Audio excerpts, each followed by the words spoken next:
बचपन से रहलू बेटी तू आगा नहवा के चनहवा हो। बचपन से रहलू बेटी तू आगा नहवा के चनहवा हो।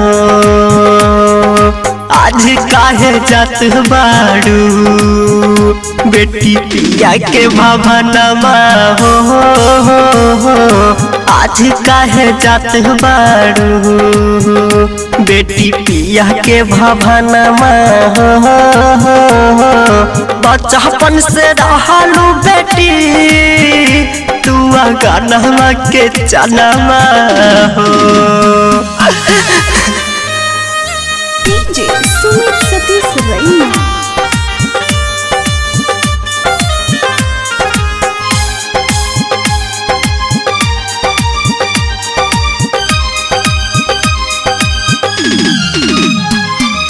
फाटेला करे जावा बेटी रोबे दुआरा पर भाई हो।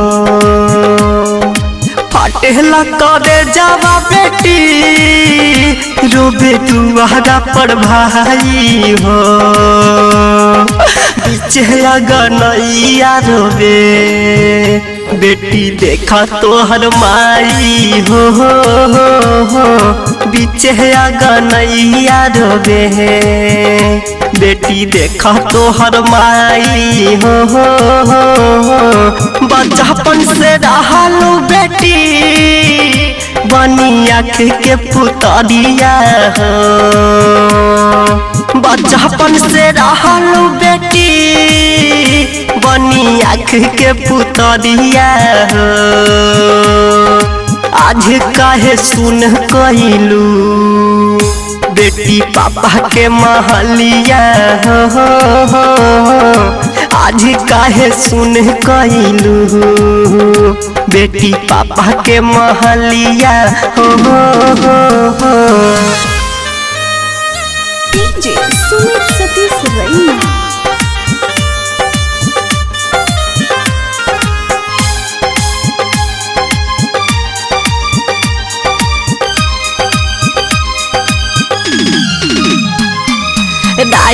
दादा जिसका है बेटी कैसन बारितिया हो।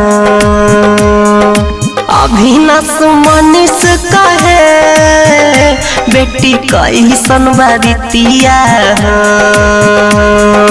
निरमल विनय कहे बेटी गाई गाई गीतिया हो। निरमल विनय कहे देखा गाई गाई गीतिया हो। सोनू गौतम सतिया कहे कैसन बारितिया हो। सोनू गौतम सतिया कहे कैसन बारितिया हो। निरमल विनय कहे बेटी गाई गाई गीतिया हो। निरमल विनय कहे देखा गाई गाई गीतिया हो।